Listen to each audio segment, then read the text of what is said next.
Слушай. Може? 3, 4, може. Акция. Акция. Значи слушай. Слушам, значи. Да ме слушаш. Ей, Да те гледай. слушам. Готово, значи край. Значи имаме емисия. Не, да те прашам. Шо е индекс? На факултет шо мала бе. Не бе, слаб си, значи индекс ти е... Шо е бе? Ти е... Шо е бе? Шо е индекс?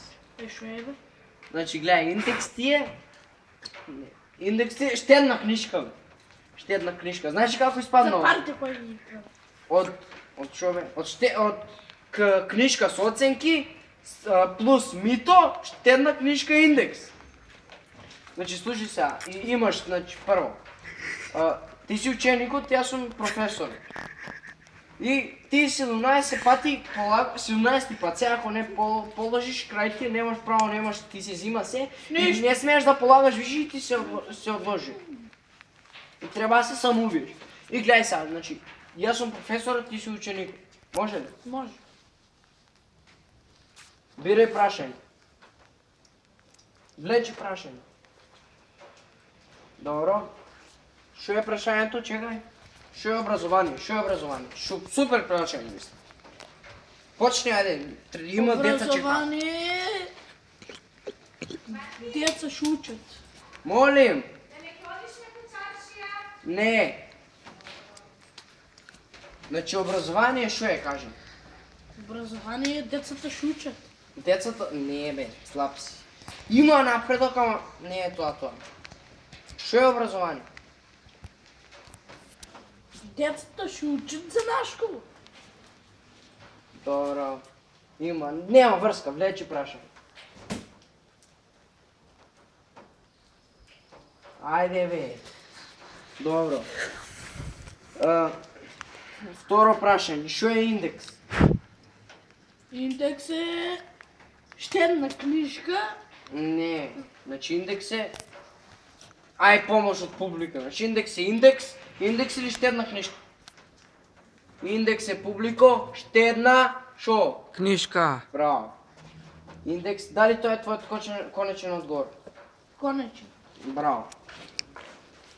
Влечи прашање доека го држам побрзо.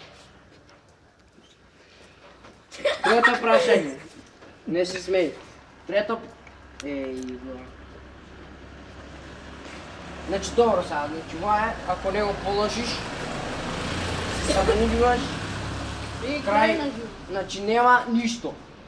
Мора да, значи ова е тешко за тебе и пошто треба да... Шо треба бе? Пошто треба да отидеш... Не бе, шо треба бе? Не, шо бе, чекай, стој, колен, полек. Треба... Не. Значи, ќе свртам од околу да не ти биде толку тешко. Тачно. Не ме имитира. Го. Имаш и 500 евра. Каде? Под А имаш, под Б немаш или под В ќе си позајмиш. Ќе се позајмам. Ќе си позајмиш. Позајмам. Позајми си одма. И да ја донесеш урок од 2 минута. Дај 500 евра. Публика, дај 500 евра. На. Еле ти 500 евра. Дај ми ги мен. Фала. Фала. За фала нешто се дава. Заблагодари се на спонзорите. Благодарам. Вака ќе кажеш бе. Значи им благодарам на спонзорите, на мама и на тате, што родија вакво теле, што имаат пари да го ранат тоа теле и да не ми учиш више, да не ми по 17 пати на полагање.